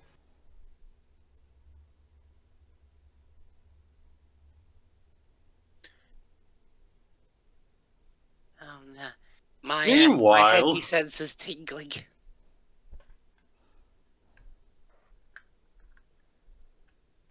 So, would you say winter is coming, Cersei? Uh-huh. I honestly don't. Greece is pretty in the south, even where winter Although, will believe it or probably not, be warm. Jova, she was in. Her character in Judge Dredd operates on drugs that, to the person who takes them, slows down time quite Yep. a bit. So, Huh. Spitting.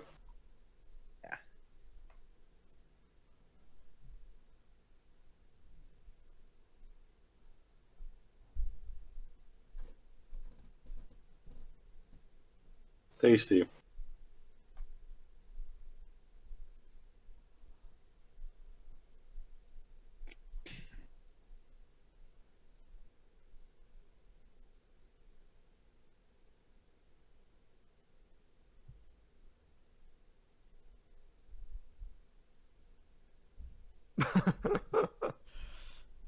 Cute. Yes. Yes, I'm sure she'll fall for the me Tarzan you Jane approach. Again, remember this actually bit was not originally made by Frank, but actually added by Zack in the movie. So yeah, I mean, it's fine on the long run, but it does involve this particular segment, which is iffy. The fact that Gorgo decides, for the sake of the nation, to basically, as we say in my country, put a pair of horn on her husband. Are you gonna tell me Meet the Spartans handles this better? Oh. Like, I mean, it feels so odd for me to actually compliment properly a Frank Miller book, but I do believe this addition hurts a bit more than it does help. Oh, okay. Now I see it. okay. Although, okay, in this case, Like I said, a since bad it's an guy addition, doing it, it's so- Zack's fault here. You're saying, Dwebs? I was just gonna say, it wasn't a problem when Miller did this and other stuff that it was one of the apparent good guys doing stuff like this. Hmm. I mean, in this case, it's a villain. So Well, to be fair, Joe just said that this is a scene that was added by Zack. Not just so- that, Dwaves. I'm more than this. I'm more iffy about the fact that Gorgo still wants to keep along with it, especially because the story so far has demonstrated that she doesn't let anyone step on her. So Well, okay. I've only seen the parody Meet the Spartans, so if the movie does do something similar, and I don't mean like similar to the Well- point where she becomes Venom and he becomes Sam, and by me, like, well, sort of at least similar with her going, yeah, no, we're doing things my way, could be interesting. no, actually, we're Not to gonna mention- bang now. Not to mention, dude, you literally just told her that that she's a woman and therefore she can't convince anybody anyway. So what do you want her to do? Me too. Yeah.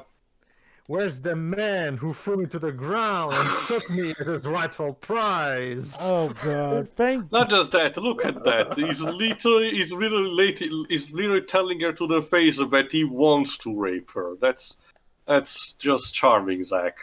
But this guy just can't help himself. Why is he constantly throwing in this incredibly mean-spirited and just needlessly disturbing shit, even when it's out of place and unnecessary?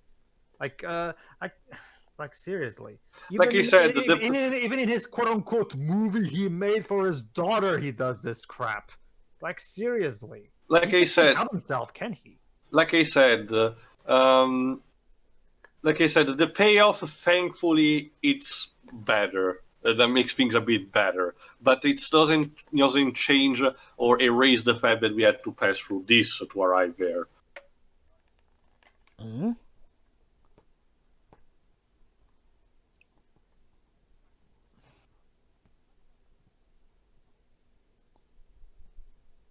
This is also one of the points where a scene was cut, well, not cut, but actually one thing was not actually adapted from the book. The fact that Ephialtes actually now leads a group of the Immortals to actually slaughter a bunch of the Arcadians towards the path. And you can see that he starts feeling regret immediately before the action is done. This essentially recontextualizes a bit a scene that was going to happen later.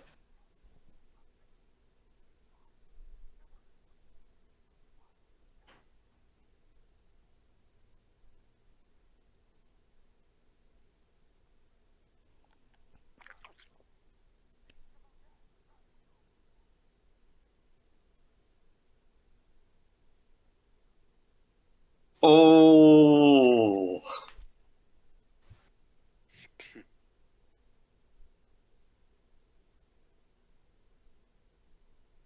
So yeah, you're not gonna have any more. I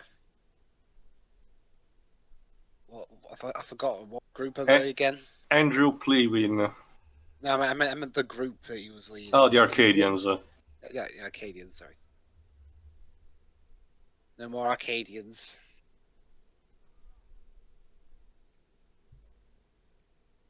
Oh yeah, earlier on in the movie, we had Leonidas' dad doing his training and that. Mm-hmm. It was played by Tim Connolly, who was Gerard Butler's stunt double. Huh. Well, I guess you could say that they have a nice familial resemblance.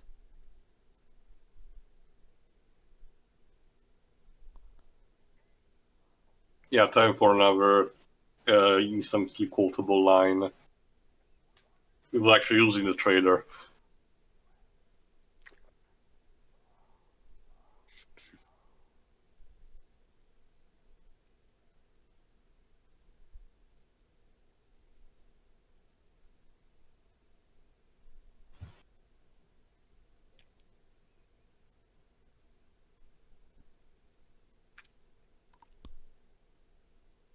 Yeah.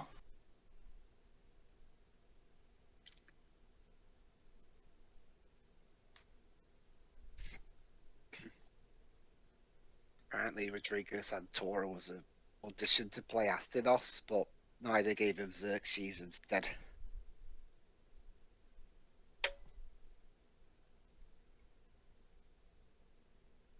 This scene is kind of similar to the one where King Theoden has to accept the fact that he's lost his son in in the Lord of the Rings Two Towers. Or in this case, we have a bit of a better context because we have actually seen the son dying and the parent grieving more directly. While in Two Towers, Theoden did not have much screen time for the audience to actually absorb that, though the performance instead of King Theoden's actor was much more, dignified.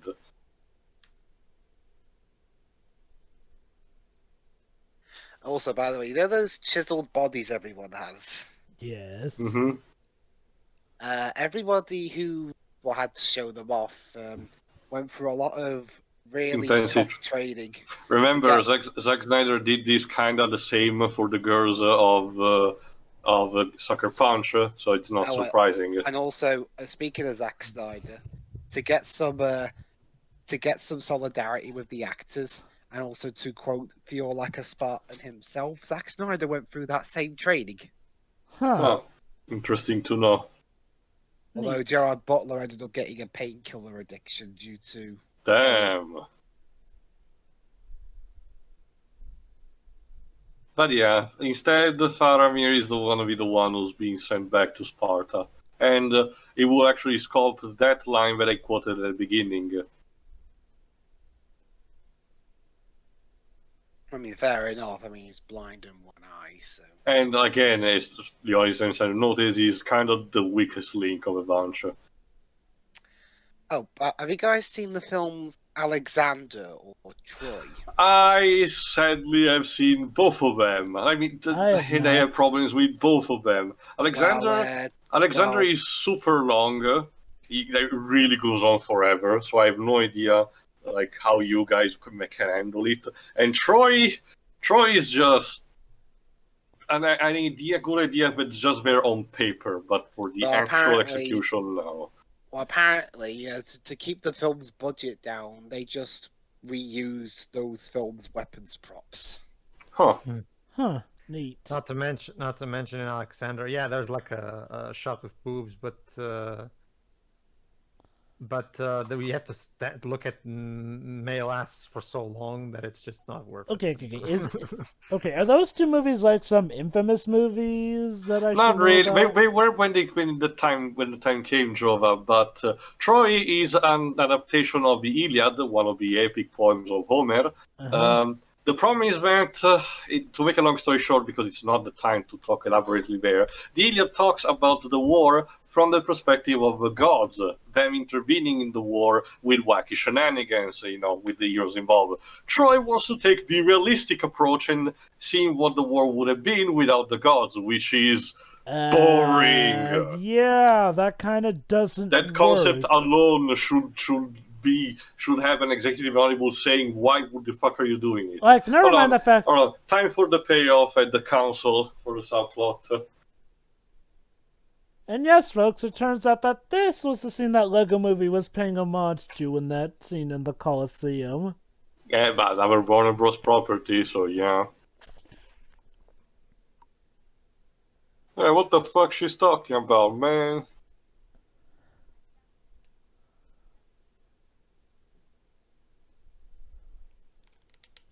Seriously, Lena Headey has a knack for playing roles of royalty. Royalty, yeah.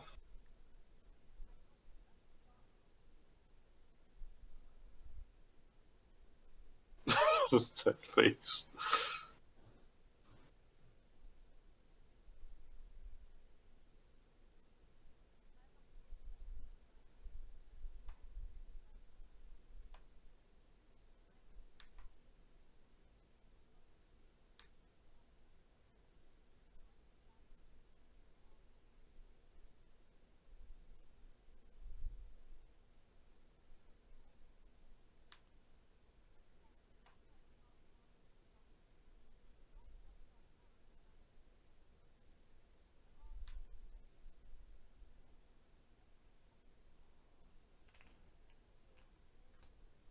Hey, that could make for a good show.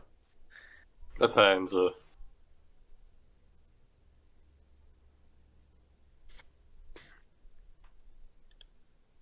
Could we borrow Law and Order as well for a bit? No. Sure, why not? We'll even give it to Italy and Brazil.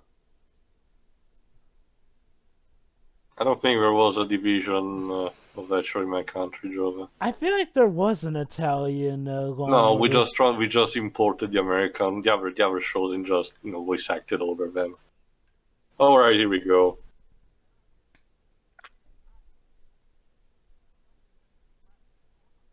Yeah, guess what? The obvious traitor was obviously a traitor, so not only he raped her, but now he's backstabbing her in front of the council. You're telling me that the guy who's was clearly a douchebag and like clearly antagonistic turned out to be the bad guy? Makes you think, doesn't it, Twips? Mm.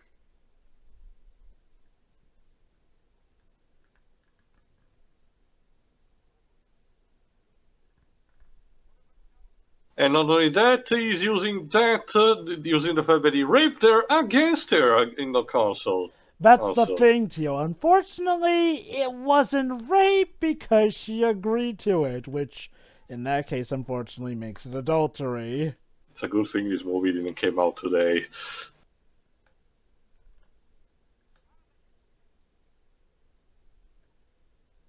So if I understood correctly, Oh, snap.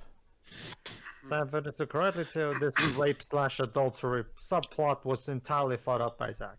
Pretty much. Okay, How sad is it when in the two? Not that I wouldn't expect something like this from Frank Miller, but yeah, it is interesting. Like, how sad is it that within the two parts involved, Frank Miller is the one with the higher ground in this? Wow, that's sad. When you make Frank Miller look like the saner man, dude, like, it's time to rethink your life.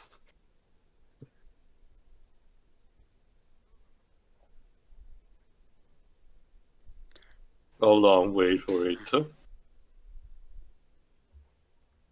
There we go. Okay, to be fair, this is a bit, at least has more catharsis, and it allows, there is a bit of a Deus Ex Machina moment, because by stabbing like that, showcase that he was corrupted by the Persian, which puts the council instantly in her favor. Yeah. I mean, it's a bit of a cop-out, but at the very least it brings a more happier conclusion to this terrible subplot. I do wonder if this was actually mandated by the executive Warner Brothers. I wouldn't be surprised. Like, Zack, you can't just end things badly because the story needs to showcase things a bit better.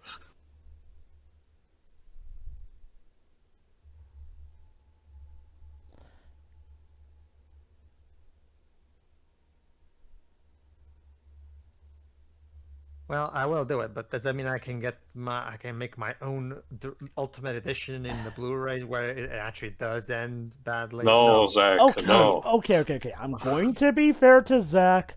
I don't think he had the mentality of ending that just badly or something. Like, I do think that he always did plan for her to come out on top either way, because otherwise that would have made no sense whatsoever. Yeah, that's what remains of the Spartans, completely surrounded.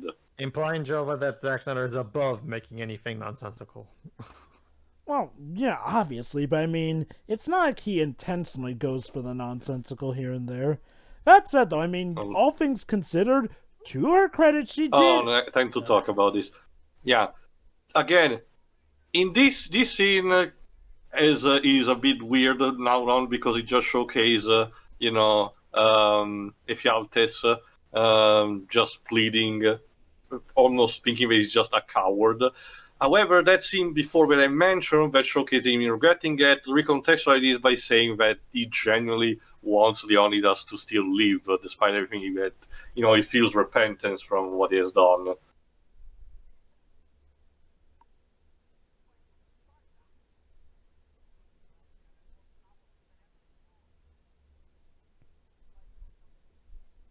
You do know he offered me that before, and I told him to piss off, right?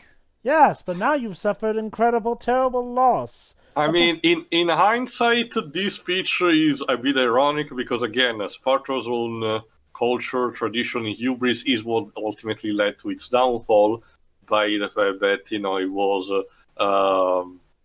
too weak at some point to actually withstand the other Greek cities. I mean, guess he's gonna cut off his hand or something. I don't know. No. He has a plan, so you're onto something, but you will see. Hold on, I'm thinking. Yeah. Time for we need to get a bit more narration. 5, Actually, 4. come on, Great. David. Texas is not that. He's having flashback to his own trial.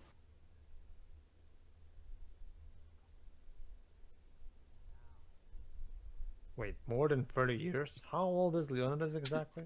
Around his 40s here. Well, how old was Gerard Butler at this time? Gerald Butler was born.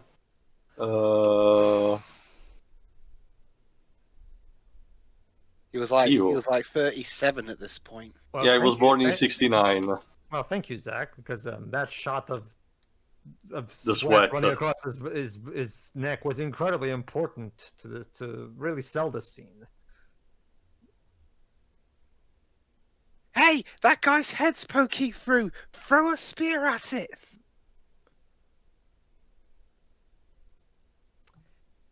Hold on, I'm still thinking about your proposal. He's literally kneading at the ground. Yeah, let me take my helmet first.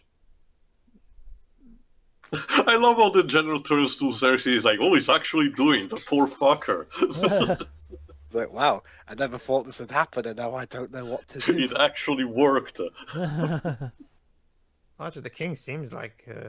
No, just watch. Again, he's going somewhere with this. I can see that. Yeah, I'm not talking about the Persian king. The Persian king seems to be or immediately buying it. Well, throwing down one's helmet and shield in this time and age was considered pretty much an absolute form of surrender.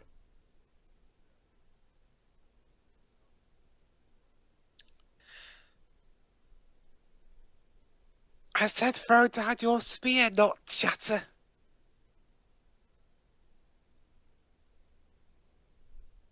In hell or in whatever. Seriously, give a Okay. second. Never mind. Look, Leonidas, we're kind of on a tight time here. Could you just decide? Gonna need to invade Europe, and shit. There you go. And now he punches him or something. Wow, the cramp in your knee healed rather quickly, Leonidas. I love with the thump effect.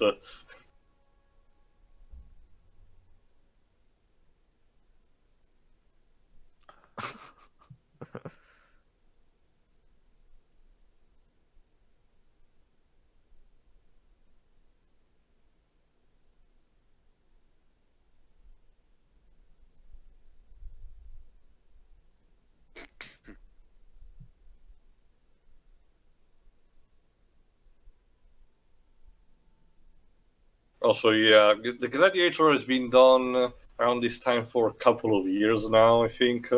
So yeah, we needed that. Here we go. Fassbender to the rescue!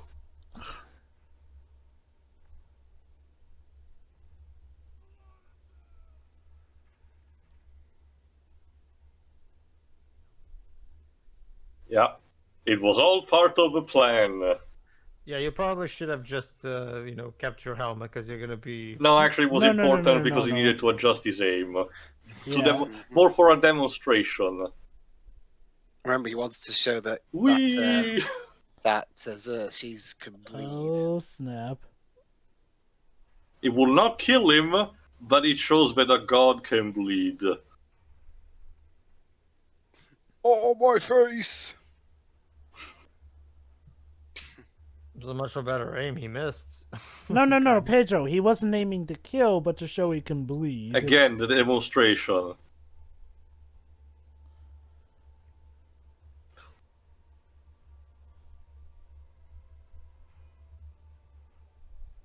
And there you go. That's basically where everyone dies. Oh, damn it, Leonidas! Why did you just kill that fucker? No, if he had just died, he would have been a martyr. But I love the see what poor they personal stories accomplished like, leave me alone.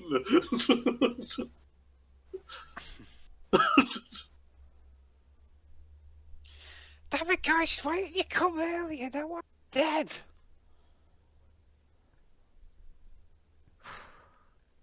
It's Heracles.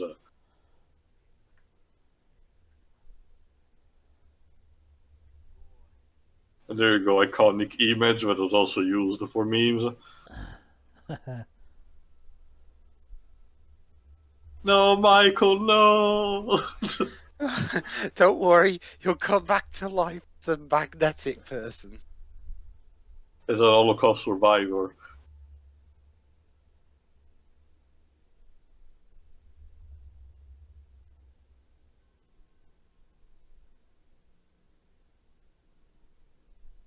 So, how's the afternoon, Michael? Not the best.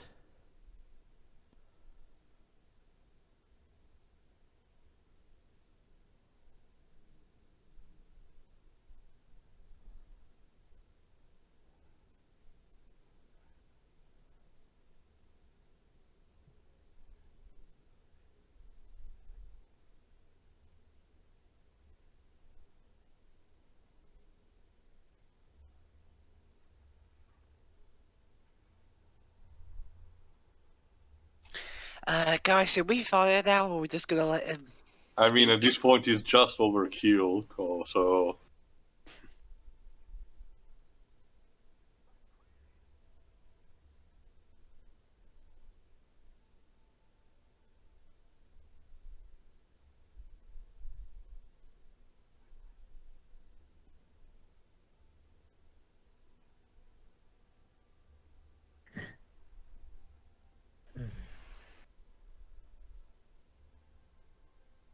Okay, I think I just heard him say my love. That's our cue. Ready? And fire!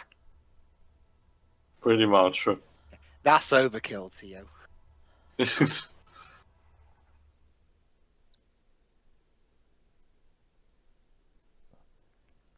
Well, shit.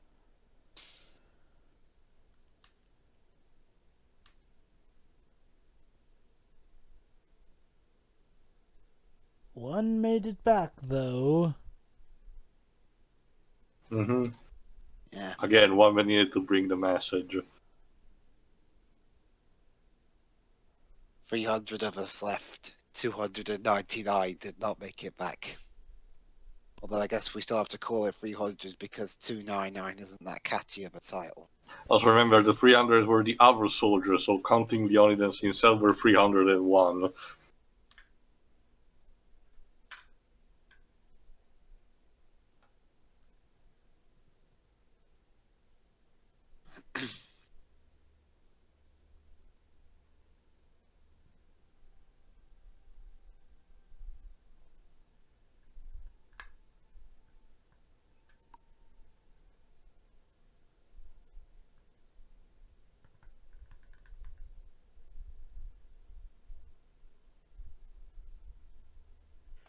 But yeah,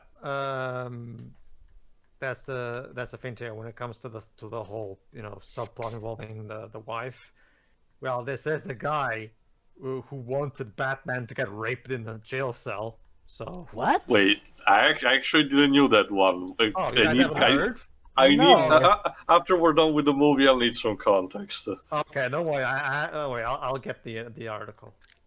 God damn it! I'm not joking. I assure you.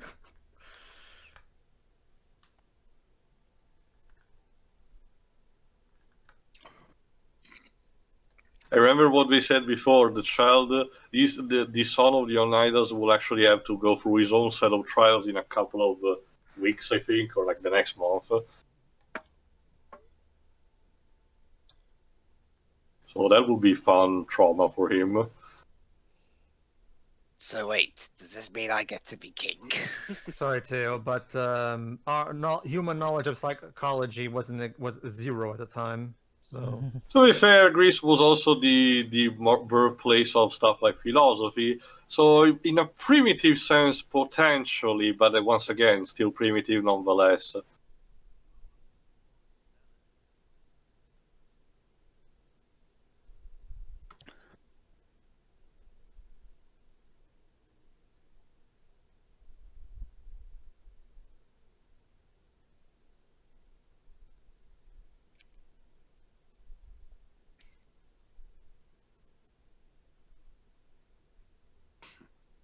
Basically, Dreams, as you can see, Frank Miller loves these kind of shots where the body is centered while all along there are like these thin lines, because that's the same thing, for example, that's like in that scene in The Wolverine where Logan gets speared by the guys with the ropes.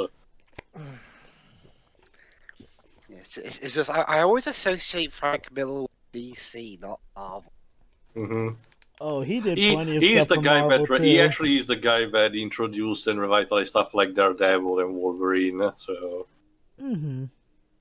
but yeah, that's basically jump cut to a year, where instead another major battle is about to happen. This time, not just with the Spartans against the Persians, but the rest of Greece too.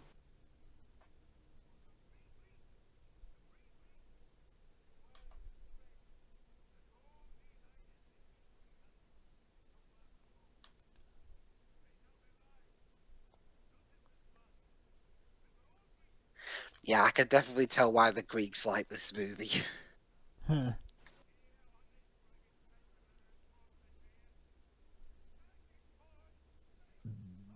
And yeah, that's actually what happened.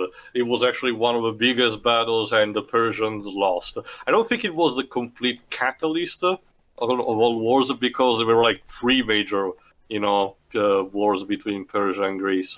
Yeah. Hey guys, they're too busy talking to each other. Shall we fire our bows at them?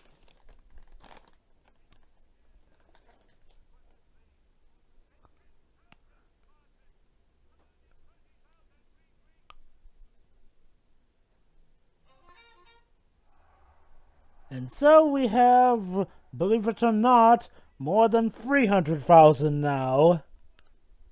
So that means that the sequel should have been called 300,000. Not. That's, I'll mention this in the final thoughts, actually, because it's kind of a mess. Yeah, this film did actually get a sequel.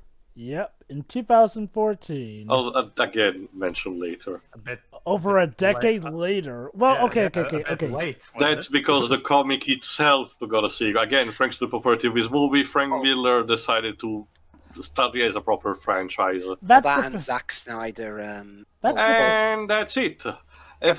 As I recall, there shouldn't be no post-credit scene. Just keep the credits for because why not? So yeah, final thoughts. Pedro, since you haven't seen the movie until now, so what's your opinion? Is this the better Zack Snyder movie to you now, or No. not? Well, yes, Johnny kind Depp. of. Okay, I will The still say more that I tolerable, at least. Go I will say on. that I will say that I enjoyed Watchmen better than this still. Okay. If anything, because that's actually one of the few cases where Zack Snyder's sensibilities were actually put in a property where it makes sense to have them. But then again, I don't know anything about this comic, so I can only judge this as a movie. It's fine as a popcorn, over-the-top action movie. It's fine. Like I don't particularly find the characters compelling, but I don't think it's meant to be all that much. I don't think that's exactly the point. It's more supposed to be more like an over-the-top Greek tragedy of sorts. So yeah, on that line, on that level, it works decently enough, I guess. Yeah. I kind of wish we didn't have that unnecessary rape subplot, but well, it's Zack. He has to completely. He's under the impression that this somehow makes this movie edgier, when it just makes it more pathetic and try hard. But whatever. It technically wasn't rape because it was consensual, but Sure. Okay. It was just still unnecessary and yeah, disturbing. it was a bit. I remember he needlessly used it cruel. against her still, so like Though she did get her revenge. Pretty did. much, yeah. But yeah, aside from that, yeah, the visuals are pretty damn good, and the action is pretty damn good as well. So yeah, it does have that going. As popcorn entertainment, it works perfectly fine.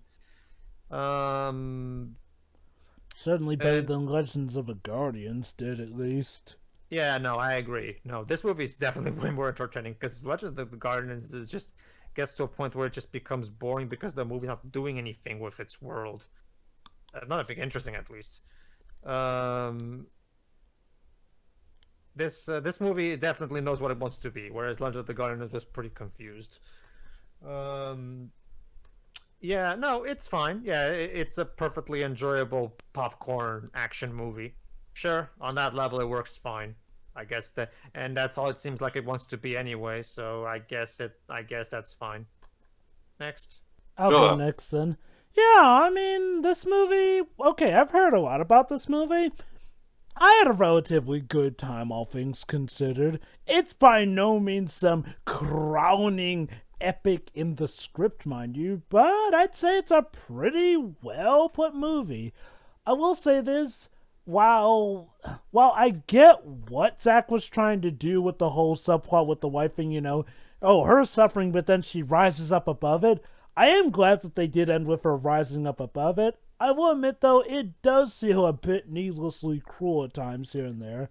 That said, aside from that, though, the characters for the most part are interestingly enough good enough. Leonidas is a pretty nice Chad. The hunchback guy, Ephiletes, is a fine enough tragic character here in of itself here. And it is interesting how in the end the goal isn't just to needlessly kill the main bad guy, but to, oh god, I can't believe I'm saying this, make him and see that he can bleed. God, now that I think about it, was that what that stupid line in BVS Dawn of Justice was referencing? But no, it's a pretty interesting movie. The action is well shot. The filter is pretty good, replicating the looks of the comics here and there. The script is... it's competent enough here and there. Let's say this, I didn't really find anything terrible about this movie per se. It's interesting, seeing Frank Miller and Zack Snyder back in ages where people were more fond of them than they are nowadays, let's just say. And it shows well enough with this one. Now, I wonder how the sequel will turn out. Which I will explain in a second, but in the meantime I'll mention it. The movie in itself, as a popcorn film, like Pedro said, is fine. But in its themes, it's aging and potentially for the worst, because even back then it attracted a lot of criticism. Not just the Iranian stuff that I mentioned, but there was the interpretation that a lot of European and American, not just journalists, but part of the audience also interpreted that as potential, radicalization against the evil oppressor coming from the Middle East. These escalated mostly for journalists because we know how to do that kind of stuff. And it was also a minor bit. I will potentially ask Shira if she knows a bit better. A person from a journal called Disability Studies Quarterly talk about how the subplot of the Hunchback can potentially be viewed as, potentially negative towards people with disability. Again, the problem in itself is that the story, despite not being far from me, being realistic, potentially contains this theme that Frank Miller loves to hammer in his stories, that even before he went cuckoo, were clearly present as an expression of his ideas, which, has a viewer or a reader draw the line, where you draw the line, in that kind of sense. As for me, what do I think in all of this? Like I said, the movie itself is enjoyable. That's not really pushing me to go out, in the fields and screaming against a potentially Muslim because I feel compelled to. because that's stupid. But at the same time, I can kind of see where Frank was going for with all these ideas, even at the time. And as for Zack, the subplot about Queen Gorgo, while having the right idea near the end, has to pass through that moment, which is just unpleasant and very tasteless when you get down to it, which also recharacterizes the character of Queen Gorgo, and for the worst, like I said. So yeah, it's a movie that probably was better when it came out, but as time passes, is beginning to be a bit more mixed and more to be viewed just more in an ideal way than anything. But in the meantime, before Lives I mention his final thoughts, I'll mention quickly because thanks to the success of the movie, Frankie Boy wrote a sequel at some point called Xerxes. And instead, this spawned Warner Bros. To do a follow-up movie called 300 Rise of an Empire, except that it's a sequel partially. It's a complicated mess because it's both a prequel, a midquel, and a sequel at the same time, because it has a schizophrenic way, a narrative way of telling events that happened before, in the middle, and after the events of this movie, this 300 movie. So Not only that, Tio, that movie was made before the book was actually published, too. No, not just that. Frank Miller also did another follow-up afterward in 2018 after Rise of an Empire. So I don't know if Zack wants to make a third movie based on this, but I doubt it. I think at this point the well has dried up on that regard. So for that movie, we'll see in due time. As for this one, I personally enjoyed it for what it was. Not so much for its ideas that are aging over time, but that's a topic that I want to stay away from it in general. Please. So overall, this is still my favorite Zack Snyder movie. I can see why. In that, yes, it possesses a lot of his style, but at least, unlike his future movies, it also lacks the more stuffiness of his future movies, and because I mean, the problem with his later movies, Man of Steel, BVS, and the sequel, whatever parts of Justice League he directed. The problem with those is that he was trying to treat something that was extremely silly in nature as super duper ultra serious without any self-awareness or anything. I mean, this movie, at least you can make the excuse of, it was, fictionalized, but it's still set during a real-life battle. So, so the somewhat super seriousness of this does actually kind of make sense. And also, it's just a very fun movie with suitably happy performances of everybody involved. True. And some pretty decent action, and of course, being a Zack Snyder movie, it looks very good. So I mean, which leads me to wonder, maybe if he still wants to be a director, then fine, but maybe just have someone else focus on the story so he can direct the effects people. I mean, there are supervisors for that kind of thing, after all. But overall, I do enjoy this movie. And I do remember enjoying this film's qual. Ah, neat. Well, I call it a qual because it's an everything qual. Yeah. Get this, Tio. The actual graphic novel that it was loosely based off of came out in 2018. All right. Yeah, So I it noticed wasn't that too. released yet. Sorry. Sure. Yeah, that's it. Those would be. All right, before we go, might as well answer, since I brought it up here, comment as well, for the sake of giving closure to the audience, and Teo might as well say it's still in the commentary. Basically, everybody, if you want to check for yourself, check Entertainment Weekly. I think this is what it is. no, explore it, whatever. Just here's what you do, guys. Google Watchmen, a chat with director Zack Snyder. I'll That's put a the link name in the description, might as well. That's the name of the article. Regardless, I still figured I would say it regardless. Again, I'm quoting here. Basically, they asked him about, there's now this new tendency for making comic book movies more grim and gritty, like Hancock or The Dark Knight, which also seems to work in Watchmen's favor. And he said, everything that says there about Christopher Nolan's Batman's dark. And he says, and I'm quoting right now, I'm like, okay, no, Batman's cool.